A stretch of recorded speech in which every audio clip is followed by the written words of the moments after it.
Hello everyone. Today, okay. Hello everyone.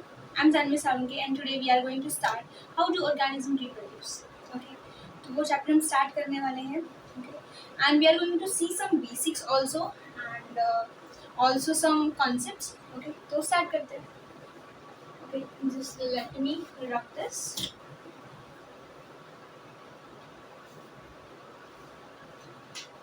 Okay.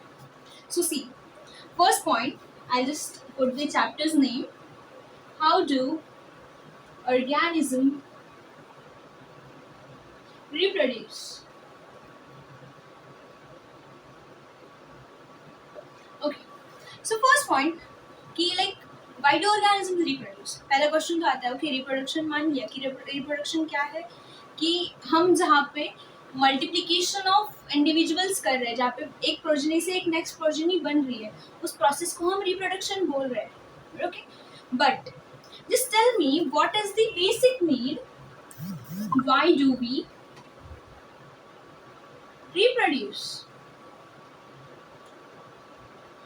Like कोई भी एक बेसिक ऑर्गेनिज्म जो होता है वो रिप्रोडक्शन क्यों शो करता है? Like why do that organism specifically reproduce? Okay, so why do organism reproduce? Organism reproduce because it enables them to create offsprings. क्या क्रिएट करने में हेल्प करते हैं? ऑफस्प्रिंग्स क्रिएट करने में हेल्प करते हैं and continue there genetic population. अभी देखो यहाँ पे थोड़ा सा फोकस करना. अभी आप अगर फोकस करोगे तो यहाँ पे एक टर्म है जेनेटिक. जेनेटिक मीन्स क्या कि जीन्स के वाइज अगर हम किसी भी जनरेशन को आगे बढ़ा रहे हैं, राइट? जैसे कि एग्जांपल हम कोई भी प्रथा को आगे बढ़ाते हैं तो वो कैसे है, वो एज अ स्पिरिचुअली या फिर जनरेशन टू जनरेशन प्रथा हम आगे बढ़ाते हैं. तो अगर हम जेनेटिकली वो जो सब है वो जो एक पर्टिकुलर स्पीशीज में उनके कोई भी गुण होते हैं, कोई भी कैरेक्टर्स, अगर हम उनको जेनेटिकली आगे बढ़ाए तो उसे हम क्या बोलते हैं? रिप्रोडक्शन बोलते हैं. रिप्रोडक्शन क्यों नेसेसरी है? ताकि वो जो है जेनेटिक, वो जो जीन्स है वो आगे बढ़ पाए. Okay, therefore we reproduce. And second point जो इसमें आता है, okay, that is reproduction is necessary. क्यों नेसेसरी है? फॉर प्रोडक्शन ऑफ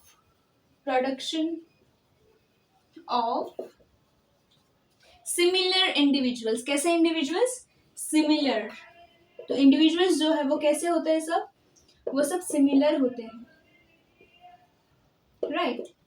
सही बात है कि अगर कोई ह्यूमन रिप्रोड्यूस कर रहा है तो अगर उसकी जो नेक्स्ट जनरेशन होगी वो कैसे होगी? ऑब्वियसली ह्यूमन होगी. क्यों? क्योंकि इन रिप्रोडक्शन हम कैसे ऑर्गेनिज्म रिप्रोड्यूस करते हैं? Similar individuals. Okay, so we just okay, मुझे एक बात बताओ, जो रिप्रोडक्शन है वो एनर्जी वाइज हायर मतलब हाई एनर्जी प्रोसेस है या फिर energy wise low energy process है? अगर आप देखोगे वैसे तो रिप्रोडक्शन जो है, okay, reproduction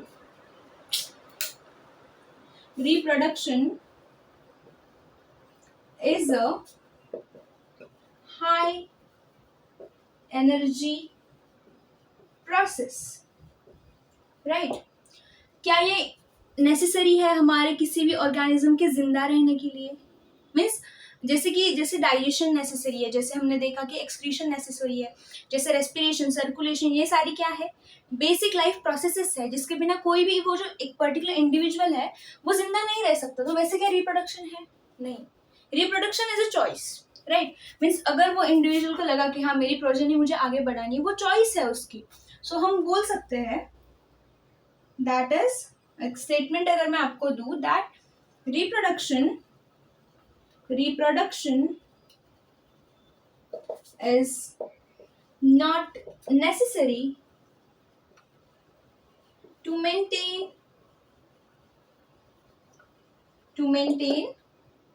the life, right? वो क्या है, वो लाइफ को मेंटेन करने के लिए ज़रूरी नहीं है, राइट। बट अगर किसी, जैसे कि बाकी जो है, अनलाइक किसके, अनलाइक टू एग्जाम्पल ले लो, डाइजेशन, राइट, रेस्पिरेशन, सांस लेना ज़रूरी है, राइट। अगर सांस नहीं लोगे तो आप, हो गया आपका काम। Then we can say that digestion, respiration, circulation etcetera, excretion वगैरह आप लिख लो। तो ये एक बेसिक हो गया कि ऑर्गेनिज्म रिप्रोड्यूस क्यों करता है, क्यों, क्योंकि उसे अपने जैसे इंडिविजुअल्स बनाने हैं। एंड सेकेंड पॉइंट जो आता है कि वो एक ऑप्शनल लाइफ प्रोसेस है। ओके, ऑप्शनल लाइफ प्रोसेस है, क्यों, मतलब वो क्यों, क्योंकि उस इंडिविजुअल की चॉइस है, राइट। एंड जैसे कि डाइजेशन नेसेसरी है, रेस्पिरेशन नेसेसरी है, सर्कुलेशन नेसेसरी है, वैसे रिप्रोडक्शन नेसेसरी है क्या? नहीं, reproduction is not a necessary, right, life process to maintain the life. तो ये सब पॉइंट उसमें आते हैं। ओके, एनर्जी वाइज हमने देख लिया वो कैसा है, high energy process, right. Next point जो मुझे अभी बताना है दैट इज स्पीशीज, क्योंकि रिप्रोडक्शन हो रहा है, डन, पता है हमें, बट रिप्रोडक्शन कर कौन रहा है वो देखते हैं। तो नेक्स्ट पॉइंट है स्पीशीज वाला। Okay, I just rough this.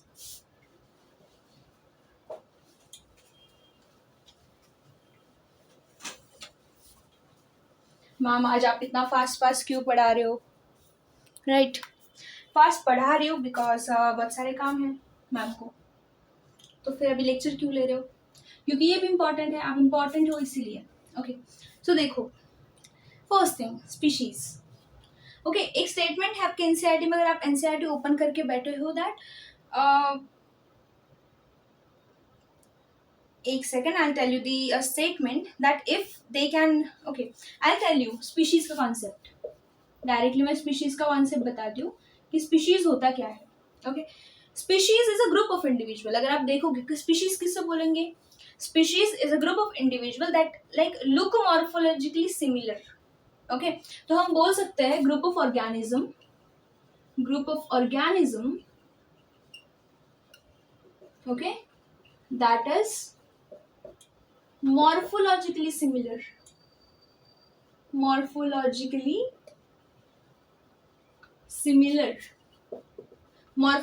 वो कैसे है, they are similar, right। and also second thing that is second thing उसमें वो आती है कि ओके हमने अभी ये देख लिया कि स्पीशीज कौन है, कि ऐसे हो गया, जैसे कि इसका एग्जांपल अगर मैं आपको दूं, एग्जांपल स्पीशीज का, तो स्पीशीज का एग्जांपल आप ऐसे ले सकते हो कि human, okay, human and human, dog and dog, cat and cat. तो ये दो ऑर्गेनिजम्स है, I am one organism and someone other. तो ये क्या है, these are like they belong to one species, मतलब group of organism which are morphologically means outer way में means आप किस तरह से, आपके हाथ यहाँ है, ओके, एक पर्टिकुलर आपका बॉडी स्ट्रक्चर है, तो जिन दो लोगों के बॉडी स्ट्रक्चर सिमिलर होंगे हम उन्हें बोलेंगे दैट वो क्या है, एक स्पीशीज को बिलोंग करते हैं, जैसे कि human cat cat, dog, right, that's it. Okay, next point, इसमें एक पॉइंट आता है दैट इज, एक स्टेटमेंट है, विल राइट दैट इफ, मतलब हम किसे बोलेंगे कि ये एक स्पीशीज को बिलोंग करते हैं, तो हम बोल सकते हैं that the two individual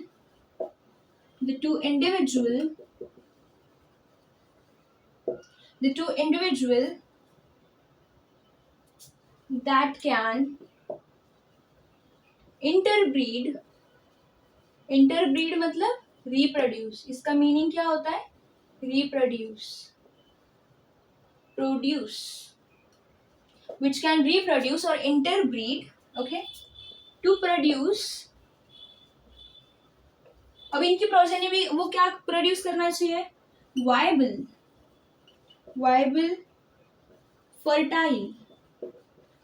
means और फर्टाइल मीन्स, मैं बताती हूँ, viable fertile offsprings, then we can say that these two organisms belong to same species। हम किन्हें बोलेंगे कि ये दोनों एक ही स्पीशीज के हैं, अगर वो दो ऑर्गेनिज्म मिलके इंटरब्रीड कर सकते हैं, फिर रिप्रोड्यूस कर सकते हैं, and they can produce viable and fertile, एक well developed and fertile means this organisms can also reproduce, right. तो वैसे ऑर्गेनिज्म को हम क्या बोलेंगे, फर्टाइल ऑर्गेनिज्म। मीन्स कोई अगर रिप्रोड्यूस कर रहा है means that particular person is a fertile individual, okay. वो क्या कर सकता है, रिप्रोड्यूस कर सकता है, तब जाके उन्हें हम क्या बोलेंगे, that they are fertile offspring. Then we can say that this organism belong to same species. अगर कोई भी दो ऑर्गेनिज्म मिलके रिप्रोड्यूस कर सकते हैं, फिर इंटरब्रीड कर सकते हैं, then we can say that, मतलब क्या, इन सिंपल वे कि रिप्रोडक्शन सिर्फ दो सेम स्पीशीज के इंडिविजुअल जब साथ में आएंगे तब ही रिप्रोड्यूस कर सकते हैं, राइट। डॉग के साथ ही रिप्रोड्यूस कर सकता है, डॉग एंड कैट मिलके रिप्रोड्यूस नहीं कर सकते, कॉमन सेंस है, राइट। तो फिर वो वाला पॉइंट है, ओके। नेक्स्ट इज, यहाँ पे जो मैंने पहले बात बताया कि what is species, they are morphologically similar. तो नेक्स्ट पॉइंट वो था, ओके। मैंने वो आपको बता दिया, okay. So we can say that therefore, अभी देखो अगर दोनों भी सेम है, सेम स्पीशीज के हैं, and if they are morphologically similar, तो वो जो नेक्स्ट प्रोजेनी आएगी, राइट, वो जो नेक्स्ट प्रोजेनी आएगी, वो जो आने वाली प्रोजेनी है वो भी सेम होगी, राइट। वो क्या होगी, सेम ही दिखेगी। So we can say that therefore reproducing organism creates new individual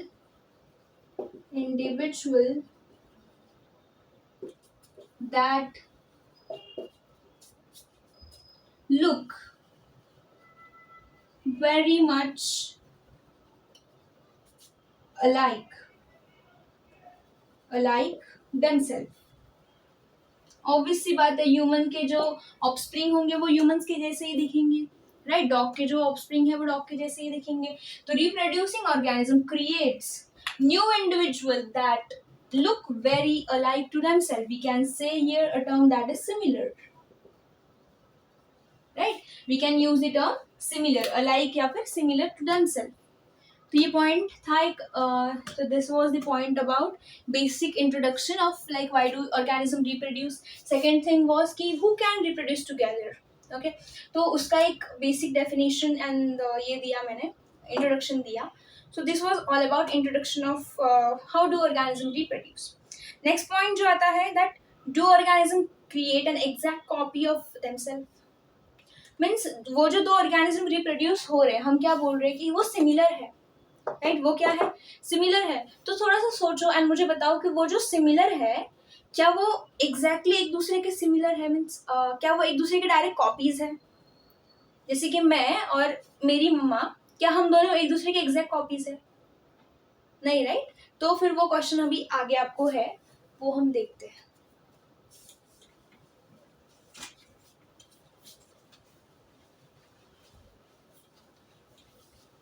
अभी देखो एक पॉइंट है दैट इज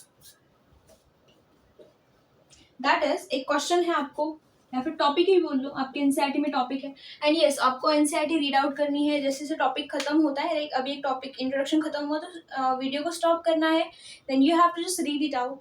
नोट्स देखो, कंपेयर करो कि मैम ने क्या बताया, हमने क्या लिखा, एंड एनसीईआरटी में क्या दिया है। When you will do this then you will get the results of आप क्या पढ़ रहे हो। Getting the point, okay. Will move further, that is do organism create exact copies of themselves। क्या वो जो दो ऑर्गेनिज्म रिप्रोड्यूस कर रहे हैं, तो क्या जो आने वाली ऑफस्प्रिंग है क्या वो एग्जैक्ट कॉपीज होती है उनकी? आंसर क्या होगा? ओके, सो फर्स्ट थिंग, हम आंसर देखते हैं बाद में क्या होगा, कैसे होगा। बट मुझे एक बात बताओ कि दो ऑर्गेनिज्म अगर सिमिलर भी है, आइडेंटिकल कॉपीज नहीं है बट सिमिलर भी है, तो उन्हें सिमिलर बनाता कौन है? Why do like organisms do look similar? वो क्यों दिखते हैं? Reason behind, okay, reason behind similarity. कि वो सिमिलर दिख क्यों रहे, हम देखेंगे बाद में कि वो एग्जैक्ट कॉपीज है या नहीं, बट फर्स्टली हम देखते हैं ना कि वो सिमिलर है, तो वो सिमिलर क्यों है. Okay, reason behind the similarity of parent. हमें अगर जानना है कि वो सिमिलर है या नहीं, पहले हमें, ठीक है, एग्जैक्ट कॉपीज है या नहीं, तो हमें पहले देखना पड़ेगा कि वो सिमिलर है या नहीं. ओके, एंड अगर वो सिमिलर है तो वो सिमिलर क्यों है, तब जाके हम बता पाएंगे कि दैट वो सिमिलर नहीं है तो वो क्यों नहीं है. ओके, आइडेंटिकल है पर क्यों नहीं है. तो reason behind the similarity of parent and offspring. Right, reason behind parent and offspring क्या है. अभी देखो, फर्स्ट थिंग, एक टर्म होता है दैट इज ब्लूप्रिंट. आपके एनसीईआरटी में एक टर्म दिया है आपको, दैट इज ब्लूप्रिंट. एग्जाम्पल ऐसे ले लो कि अगर कोई ऑर्गेनिज्म है वो सिमिलर दिख रहा है, क्या है, कोई ऑर्गेनिज्म है, ऑर्गेनिज्म है, वो कैसा है, सिमिलर है. राइट, वो किससे सिमिलर है, टू दैट पेरेंट्स. क्यों, क्योंकि उसकी बॉडी डिजाइन सेम है, बॉडी डिजाइन सेम है.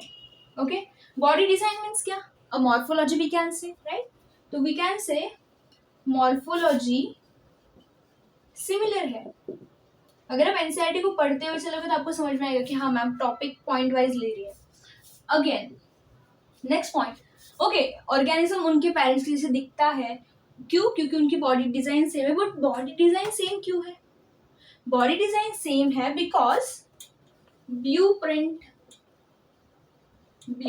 Is similar. अभी मुझे बताओ ब्लूप्रिंट मीन्स व्हाट. क्वेश्चन आया ना, ओके, ब्लूप्रिंट सिमिलर है मान लिया, आपने बताया मैम, हमने भी मान लिया, बट ब्लूप्रिंट सिमिलर है मतलब क्या.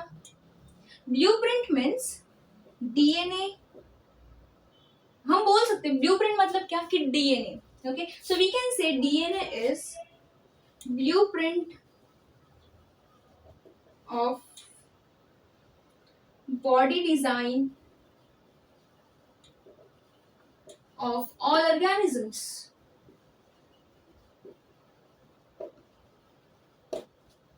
हम ब्लूप्रिंट मतलब क्या, ब्लूप्रिंट मतलब डीएनए, राइट. एंड वो जो है वो इंडिविजुअल एंड पेरेंट्स का, अगर वो जो है पेरेंट्स एंड इंडिविजुअल, अगर आपने उनका डीएनए टेस्ट करवाया तो उन दोनों का डीएनए टेस्ट सेम आएगा. मतलब क्या, कि उनका जो डीएनए वो सिमिलर है. डीएनए मीन्स ही क्या होता है, किसी भी इंडिविजुअल के बॉडी डिजाइन का क्या होता है, ब्लूप्रिंट होता है. DNA is a blueprint of, blueprint मतलब एक नक्शा, राइट. ब्लूप्रिंट मतलब क्या, अ मैप. क्योंकि ये जो पर्टिकुलर इंसान है ये कैसे दिखेगा, इसका मैप किसके पास होता है, डीएनए के पास होता है.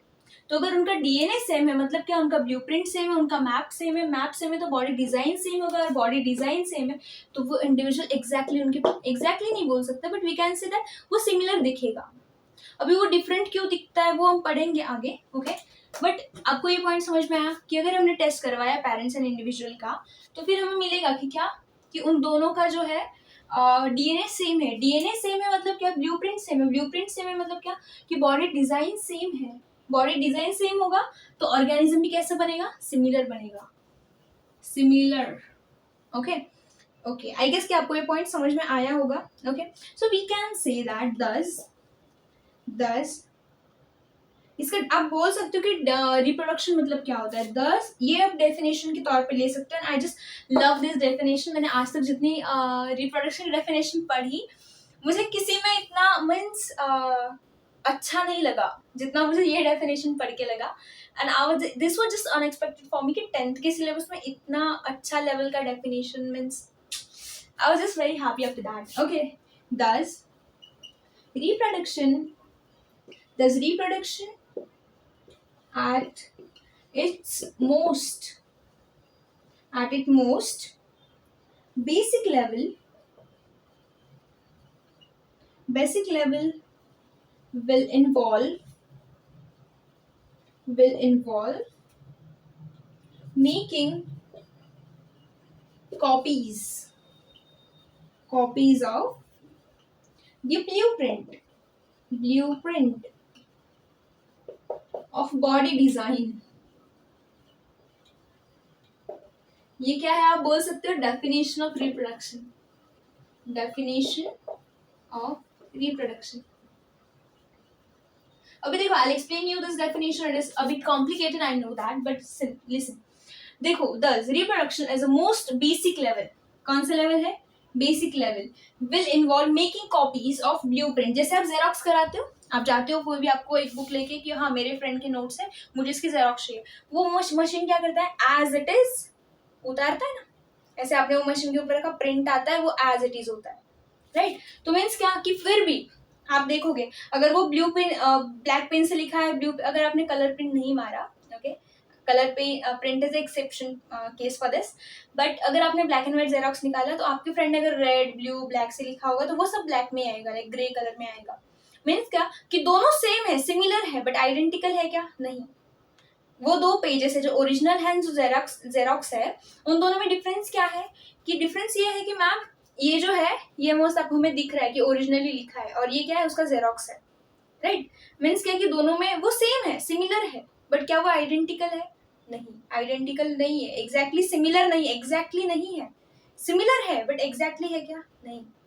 तो हम बोल सकते हैं दैट ब्लूप्रिंट इज सिमिलर, ये क्या हो सकता है, सिमिलर, ओके, बट क्या वो उसका एग्जैक्ट कॉपी होगा, वो जो क्वेश्चन पूछा है ऊपर, तो इसका आंसर हमें क्या मिलता है, नो, नहीं होगा, ओके। सिमिलर है, बट हम जो बोलते हैं कि आइडेंटिकल, आइडेंटिकल मतलब क्या, आइडेंटिकल मीन्स कि एग्जैक्टली सेम, जैसे ये है वैसे वो है ना, उसमें तिल मात्रा का भी कोई ऐसे डिफरेंस नहीं है, हम उसे क्या बोलेंगे, आइडेंटिकल। तो ये जो रिप्रोड्यूसिंग ऑर्गेनिज्म है वो पेरेंट से सिमिलर सिमिलर है, आइडेंटिकल है क्या, नहीं, कभी नहीं, ओके। ओके, आगे बढ़ते हैं। नेक्स्ट टॉपिक इज, मुझे आपको एक डिफरेंस बताना है, okay. Next we can say that is, हो गया, should I wrap this, obviously. चलो देखो, सारे पॉइंट्स कवर होंगे, okay. I try to like explain you every point, a bit of NCERT every moment, but आपको बस फोकस ये करना है कि आप मेरे ऊपर फोकस करो, मेरे ऊपर, ओके, फोकस ऑन मी। चलो, first thing that is chromatin क्या होता है, ओके। चलो, आई जस्ट डिफरेंस बिटवीन तीन टर्म है। फर्स्ट इज क्रोमैटिन, हम अभी रिप्रोडक्शन में जा रहे हैं, हम जीन पढ़ेंगे, ये पढ़ेंगे, तो मैं नहीं चाहती कि in the middle of the chapter आपको ये कंफ्यूजन हो कि मैम क्रोमैटिन क्या था, डीएनए क्या था, एंड और क्या है वो क्रोमोसोम क्या था, जीन क्या था, मतलब वहां पे जाके सब सेम ही लग रहा है, मैं क्रोमैटिन बोल रही हूँ, मैं जीन बोल रही हूँ, मैं ये बोल रही हूँ, वो बोल रही हूँ, आपको लग रहा है कि ये सब तो सेम ही है, नहीं। आई एक्सप्लेन यू पूरा पॉइंट, ओके। क्रोमोसोम, बिकॉज वो सब एक ही है, एक्चुअल में देखा जाए सब जेनेटिक मटेरियल ही है, बट स्टिल अगर उनका हम बात करें तो वो कहीं ना कहीं थोड़े से पॉइंट में कोई उनमें कुछ ना कुछ चेंज होता है, तब जाके क्या होता है वो सब, तब जाके थोड़ा सा मीन्स हम उनका नाम ऐसे थोड़ा सा फैक्टर में चेंज आया तो हमने उनका नाम अलग रख दिया। तो वैसे तो वो सेम ही है, जेनेटिक मटेरियल ही है, बट हम देखते हैं कि डिफरेंस क्या है। एक होता है क्रोमोसोम, ओके, नहीं, क्रोमैटिन से स्टार्ट करते हैं। एक होता है क्रोमैटिन, ओके, ये होता, एक होता है हमारा जीन, एक होता है हमारा प्रिय क्रोमोसोम, और एक होता है हमारा डीएनए। भैया डीएनए हम सबको पता है मैम क्या होता है ना, क्रोमोसोम भी पता है, जीन भी पता है, बट पता नहीं आपने क्या लिख दिया, क्रोमैटिन एंड जीन कहाँ से लाया। अभी देखो, okay, I explain you, DNA क्या होता है, अगर आप देखोगे, आपने डीएनए देखा होगा कि क्या कर रहा है, जैसे सेल रिप्रोड्यूस कर रहा है तो हम बोलते हैं कि डीएनए डुप्लीकेशन, या फिर जेनेटिक मटेरियल ये हो गया, राइट। तो हम बोल सकते हैं कि अगर आप जो ये ऐसे बनाते हो, ऐसे क्रोमोसोम, राइट, इसको नीचे ऐसे ऐसे करते हो, तो ये क्या है, ये क्या है हमारा, ये डीएनए हो गया। तो हम बोल सकते हैं कि अलाइव, या फिर अलाइव नहीं, एक्टिव, बेटर पॉइंट क्या है, active, active active strand of genetic material. जो मोस्ट एक्टिव है वो एक्टिव फॉर्मेट क्या है, डीएनए। डीएनए काम करता है ना, डीएनए से फिर क्या होता है, आरएनए बनता है, आरएनए से प्रोटीन बनता है, मीन्स क्या कि वो एक्टिव है, काम कर रहा है, ओके। ओके, क्रोमोसोम पे आते हैं, क्रोमोसोम क्या है, ये क्या है, ये ऊपर वाला दिस इज हमारा क्रोमोसोम। ये कैसे दिख रहा है आपको? एकदम फिटली बाउंड दिख रहा है, राइट? एकदम कंपाउंड कंपोज्ड फॉर्म, इसको क्या एक नाम है, that is cluster of gene, right? Cluster of gene, या फिर हम बोल सकते हैं most bounded form of genetic material, most bounded form of genetic material. एक जीन होता है, अभी जीन क्या होता है? Fragment of DNA with a particular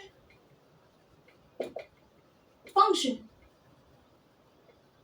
जैसे एग्जांपल अगर ले लो आप, एक इमेजिन करो कि जीन ए जो है वो आई कलर के लिए रिस्पॉन्सिबल है एंड जीन बी जो है मेरे स्किन कलर के रिस्पॉन्सिबल है। मीन्स क्या कि वो अलग अलग है, कि एग्जांपल जीन का आई कलर यहाँ पे है, जीन आई कलर का हो गया, स्किन कलर के जीन, स्किन कलर का जो जीन है वो यहाँ पर है। मीन्स क्या कि ये दो फ्रैगमेंट है जीन के, राइट? तो मीन्स कि ये एक फ्रैगमेंट है, इसका एक पर्टिकुलर फंक्शन है और इसका एक पर्टिकुलर फंक्शन है। तो ये क्या है? दिस इज जीन 1 और ये क्या है? This is gene 2। ये अलग अलग फ्रैगमेंट है, राइट? इतने इतने से छोटे छोटे फ्रैगमेंट। तो हम बोल सकते chromosome is made up of hundreds of thousands of fragments. DNA also made up of, यहाँ पे भी अभी इतने में कितने, ये एक फ्रैगमेंट हो गया, ये एक फ्रैगमेंट हो गया, ये एक फ्रैगमेंट, ये एक फ्रैगमेंट। मतलब क्या कि एक्टिवली बहुत सारे प्रोटीन बनाए जा रहे हैं, राइट? तभी जाके एक इंडिविजुअल की बॉडी बनती है ना। ओके, सो आगे बढ़ते हैं। क्रोमैटिन, क्रोमैटिन के ऊपर आते हैं। आप नीचे से ऊपर गए मैम, कहीं से भी आप ऊपर से भी नीचे पढ़ सकते हो, that is not the point.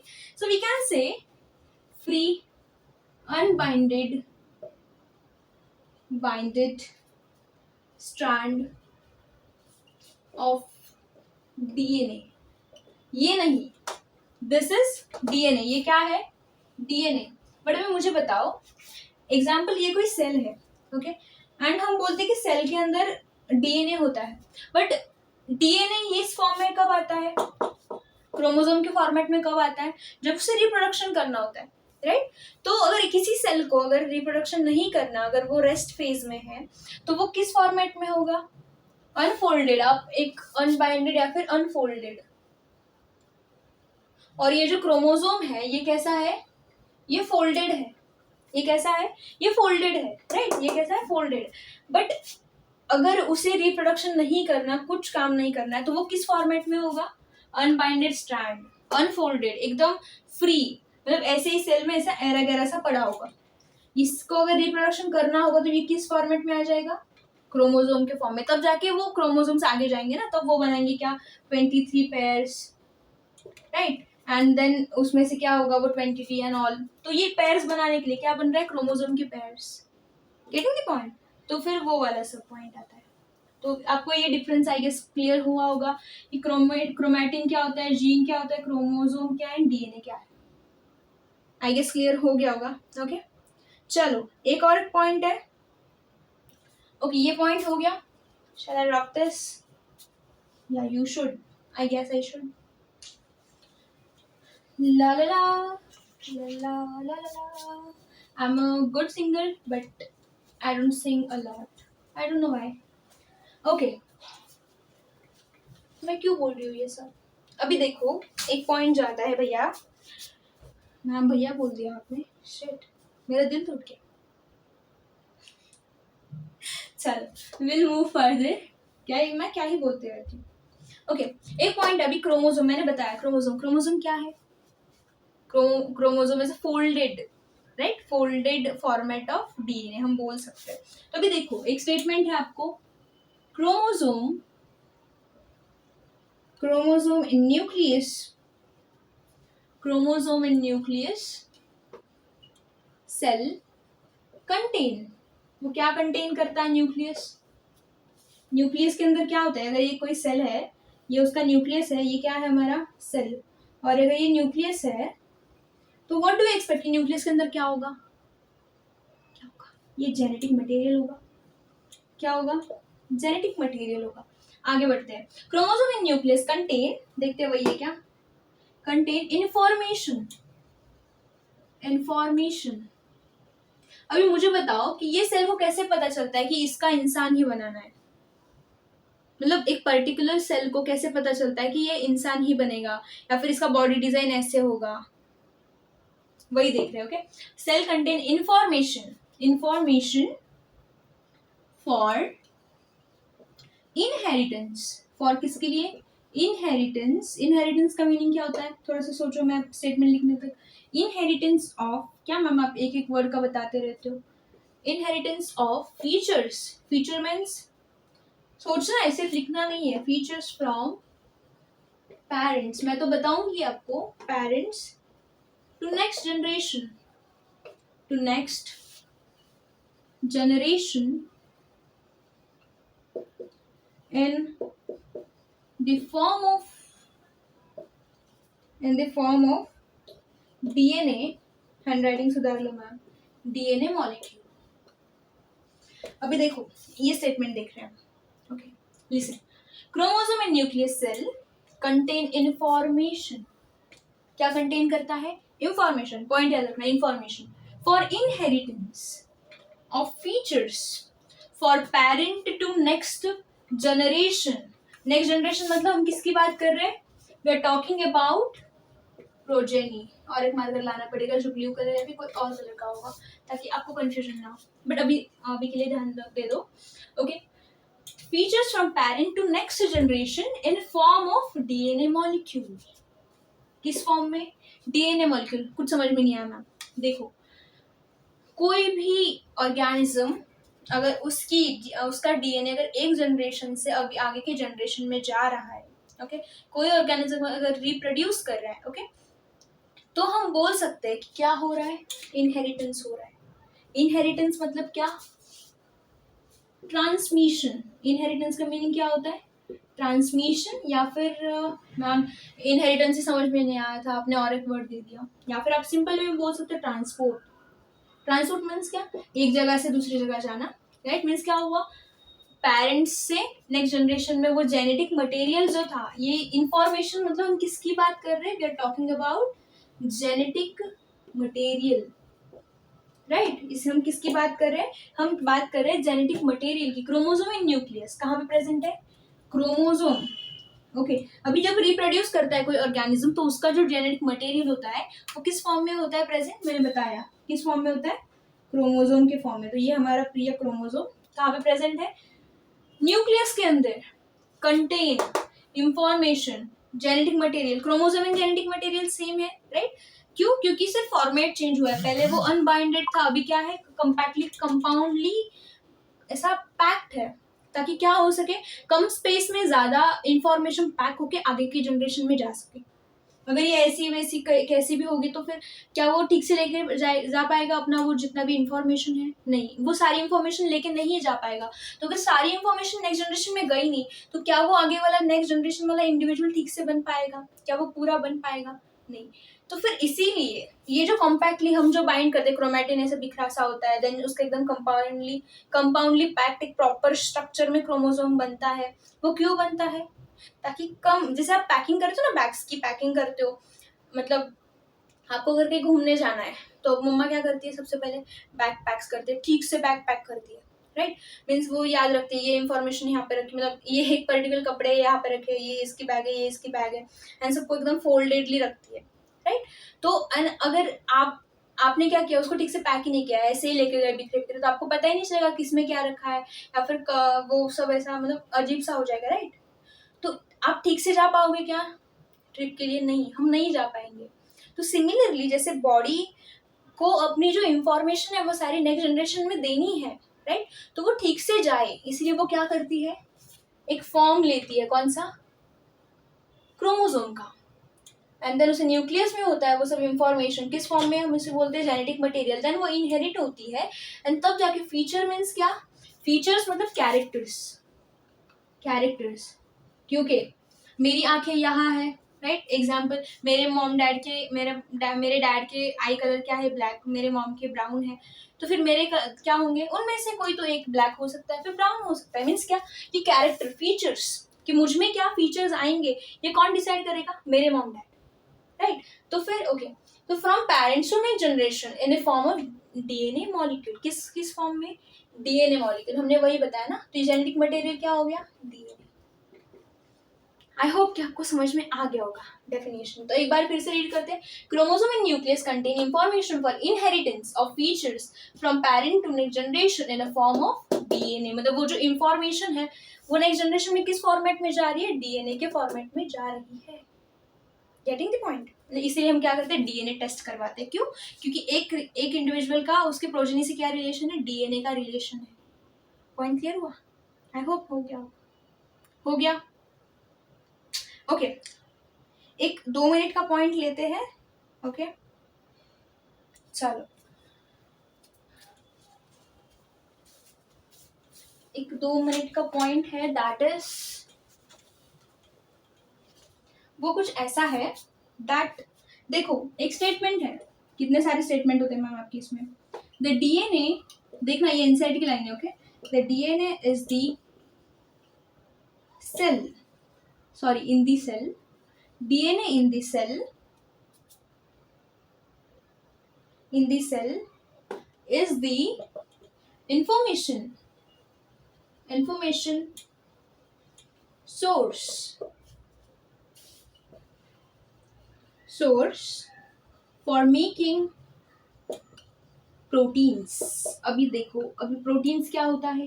Protein is a long chain of amino acids. किसकी चेन होती है? Amino acids. अभी मत पूछना मैम अमीनो एसिड क्या होता है। Amino acid is a building block of protein, मतलब प्रोटीन जिससे बनता है उसे हम बोलते हैं अमीनो एसिड। और अमीनो एसिड क्या है? जो प्रोटीन का बिल्डिंग ब्लॉक है। ओके ओके, तो प्रोटीन क्या है? जब बहुत सारे अमीनो एसिड्स को आप एक साथ लाके रख दोगे तो क्या बन जाएगा? आपका ये प्रोटीन बन जाएगा। तो ये कौन सा प्रोटीन बनेगा, ये किसके ऊपर डिपेंड करता है? DNA. The DNA in the cell is information source, ये सोर्स है। मतलब अगर आपको देखना है कि एक पर्टिकुलर कौन सा यहाँ प्रोटीन बनेगा तो वो सारी इंफॉर्मेशन कहाँ पे दी है? वो इंफॉर्मेशन दी है आपके डीएनए में। अभी देखो प्रोटीन बनता कैसे है, एंड डीएनए का उसमें रोल आपने वो पढ़ा है, सेंट्रल डॉग्मा। अभी देखो हमने ऐसा पढ़ा है कुछ, डीएनए से क्या बनता है? ओके, डीएनए से होता है हमारा, डीएनए से बनता है हमारा आरएनए, आरएनए से बनता है हमारा प्रोटीन।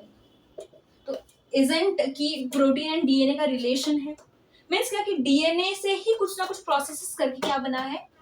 प्रोटीन बना है। ओके, तो यहाँ पे क्या होता है प्रोसेस? ट्रांसक्रिप्शन। यहाँ पे प्रोसेस क्या हो रहा है? ट्रांसलेशन। अरे